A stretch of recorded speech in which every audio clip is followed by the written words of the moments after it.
Direct proportion part 2 video தான் பார்த்துட்டு இருக்கீங்க. பார்ட் 1 வீடியோ இது வரைக்கும் வாட்ச் பண்ணாதவங்க கண்டிப்பா வாட்ச் பண்ணுங்க. Description R comment section click பண்ணீங்கன்னா ரேஷியோ அண்ட் ப்ரொபோர்ஷன் சொல்லிட்டு ஒரு பிளேலிஸ்ட் அவைலபிளா இருக்கும்.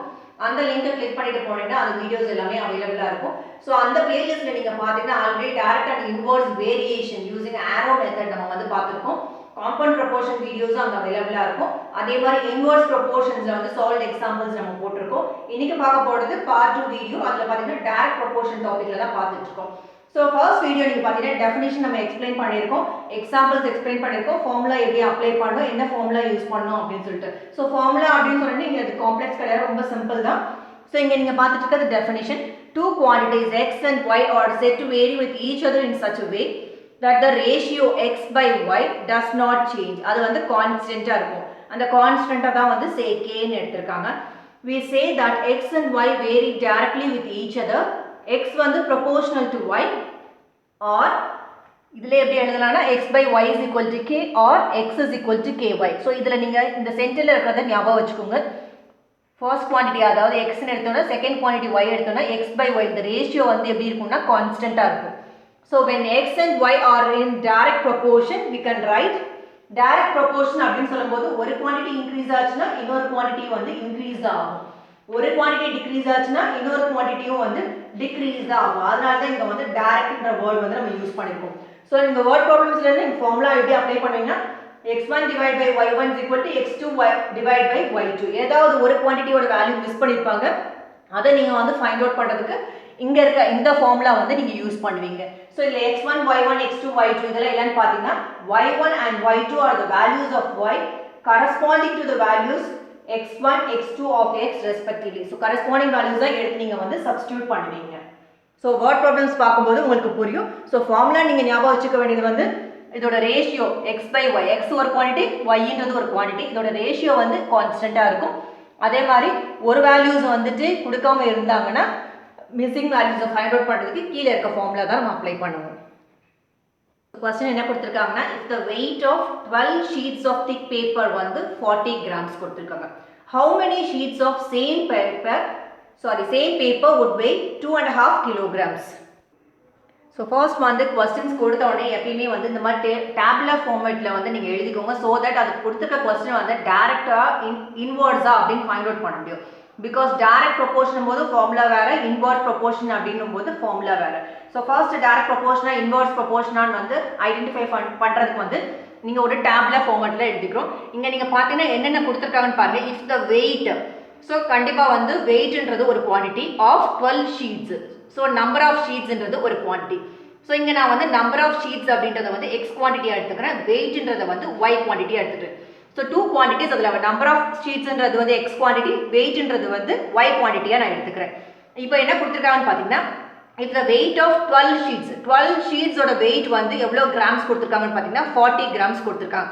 ஸோ 12 ஷீட்ஸ் அப்படின்றத வந்து நான் நம்பர் ஆஃப் ஷீட்ஸ்க்கு வந்து அகேன்ஸ்டாக எழுதியிருக்கேன். ஸோ அதோட கரஸ்பாண்டிங் கிராம்ஸ் நீங்கள் பார்த்தீங்கன்னா 40.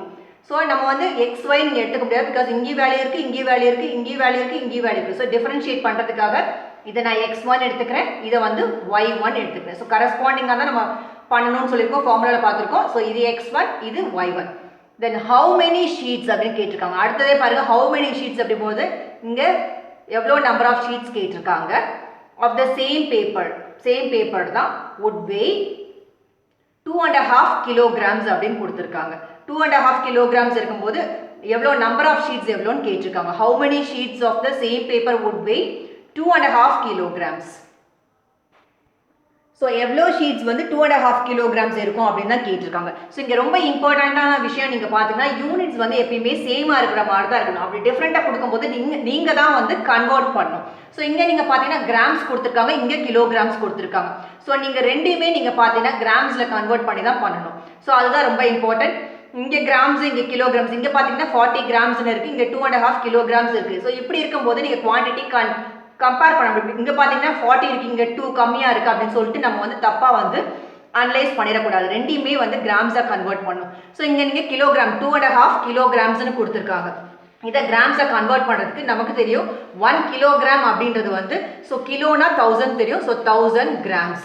ஸோ 2.5 kilogramன்றது நான் ஸ்ப்ளிட் பண்ணிக்கிறேன் உங்களுக்கு யூனிட் கன்வெர்ட் பண்ணுறதுக்காக இது வந்து 2 + 1/2. ஸோ இது மெனி ஃபார்ம்ஸில் கன்வெர்ட் பண்ணி நம்ம செக் பண்ணலாம். உங்களுக்கு ஈஸியாக இருக்கிறதுக்காக இதை வந்து 2 + 1/2ன்னு பார்க்கலாம். ஸோ இதோட மீனிங் ஃபர்ஸ்ட் வந்து 2 kilograms வந்து கிராமாக கன்வெர்ட் பண்ணுறேன். 2 kilograms கிராமாக கன்வெர்ட் பண்ணுறதுக்கு 2 × 1000 which is equal to 2000 grams. அதுக்கடுத்து இந்த 1/2 பார்ட் கிலோகிராம்ஸ் இருக்குது பாருங்கள், அதையும் நான் எடுத்துக்கிறேன் 1/2. ஸோ இந்த 2 1/2 தான் வந்து 2 + 1/2 ஸ்பிட் பண்ணியிருக்கேன். ஸோ இந்த 2.5 kilograms நான் கிராம்ஸாக கன்வெர்ட் பண்ண போகிறேன். ஸோ ஃபர்ஸ்ட் இந்த 2 kilograms நான் வந்து கிராமாக கன்வெர்ட் பண்ணிட்டேன். நெக்ஸ்ட் இந்த 1/2 kilograms நான் கன்வெர்ட் பண்ணுறதுக்கு ஸோ கொடுத்துருக்க நம்பர் இங்கே 2 இங்கே 3 எதுவாக இருந்தாலும் கொடுத்துருக்க நம்பரை அப்படியே எழுதுங்க. மல்டிப்ளைட் பை நீங்கள் என்ன பண்ணணும் 1000ஆல் மல்டிப்ளை பண்ணிங்கன்னா உங்களுக்கு கிராமில் கிடைச்சிடும்.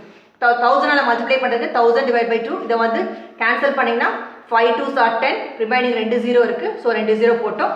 So 500 grams. ஸோ 500 grams கூட இது இண்டிவிஜுவலாக போட முடியாது, பிகாஸ் 2.5 சேர்த்து கேட்டுக்கலாம். 2 + 1/2 2 kilograms அப்படின்றது 2000 grams, 1/2 kilogram அப்படின்றது வந்து 500 grams, பாதி இதில் பாதி. ஸோ 500 grams ரெண்டையும் நீங்கள் ஆட் பண்ணிங்கன்னா 2500 grams.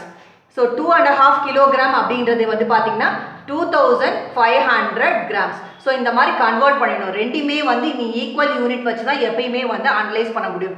ஸோ இந்த கிராமை எப்படி கன்வெர்ட் பண்ணுறது நம்ம பார்த்துட்டோம். ஸோ இங்கே வந்து 2.5 kilogram இருக்குது, நம்ம கன்வெர்ட் பண்ணி 2500 grams ஆகிட்டோம். ஸோ இங்கேயும் 40 grams ஆயிடுச்சு, இப்போ இங்கேயும் 2500 grams ஆயிடுச்சு. ஸோ இது x1 y1 எடுத்துக்கிட்டோம். இங்கே வந்து தெரியாது, ஸோ தெரியாத குவான்டிட்டியை நான் x2ன்னு அசியூம் பண்ணிக்கிறேன். இங்கே வந்து y2ன்னு கரஸ்பாண்டிங் நம்ம அசியூம் பண்ணிக்கலாம். ஸோ இப்போ நம்ம வந்து டேப்லேஷன் கரெக்டாக ஆகிடுச்சு, நம்ம வந்து அனலைஸ் பண்ணலாம். இப்போ நீங்கள் பார்த்தீங்கன்னா வெயிட் நீங்கள் பாருங்கள், இங்கே 40லேருந்து 2500 ஆயிருக்கு, விச் மீன்ஸ் இன்க்ரீஸ் ஆயிருக்கு. 40லேருந்து 2500 grams ஆயிருக்கு. ஆப்வியஸாக 12 ஷீட்ஸ் இருக்கும்போது 40 grams இருக்கும்போது ஷீட்ஸ் ஜாஸ்தியானதான் வெயிட்டும் வந்து ஜாஸ்தியாக இருக்கும்.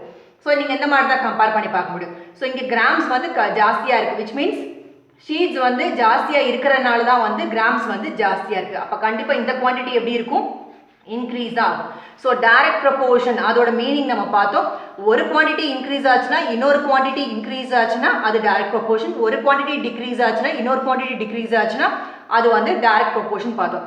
ரெண்டுமே வந்து சேம் டைமில் பாருங்கள், இது இன்க்ரீஸ் ஆகுது. கண்டிப்பாக மோர் நம்பர் ஆஃப் ஷீட்ஸ் இருக்கும்போது தான் வெயிட்டும் வந்து கண்டிப்பாக ஜாஸ்தியாக இருக்கணும். ஸோ அதனால் வந்து இது வந்து டைரக்ட் ப்ரொபோர்ஷன். ஸோ இந்த மாதிரி தான் அனலைஸ் பண்ண முடியும். ஸோ இன்வர்ஸ் ப்ரொபோர்ஷன் அப்போ பார்த்தோம், ஒரு குவான்டிட்டி இன்க்ரீஸ் ஆகும்போது இன்னொரு குவான்டிட்டி டிக்ரீஸ் ஆகும், ஒரு குவான்டிட்டி டிக்ரீஸ் ஆகும்போது இன்னொரு குவான்டிட்டி இன்க்ரீஸ் ஆகும்.